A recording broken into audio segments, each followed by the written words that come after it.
নমস্কার। আমার দর্শকবৃন্দদের বলি, রাহু যদি খারাপ হয় তার অনেকগুলো কারণ থাকে। তার মধ্যে একটি বিশেষ কারণ, বহু ব্যক্তি বা মহিলারা ফোন নিয়ে বাথরুমে যান, অর্থাৎ ওয়াশরুমে যান। এইটা অত্যন্ত অশুভ। বাথরুমে রাহুর বাস থাকে, এর আগে ভিডিওতে আমি বহুবার বলেছি। ফোন, ল্যাপটপ এইগুলোও কিন্তু রাহুকে অ্যাক্টিভেট করছে।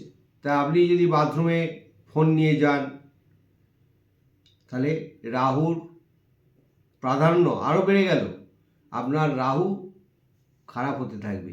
তাই কখনোই ফোন নিয়ে ওয়াশরুম বা টয়লেটে বাথরুমে যাবেন না।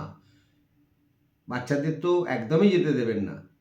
যারা যে সমস্ত টিনের ছেলে অনেকেই বাথরুমে যায়, আমার ক্লায়েন্টদেররা বলে আমাকে, তা আমি তাদের উদ্দেশ্যে এই ভিডিওটা আজকে করা।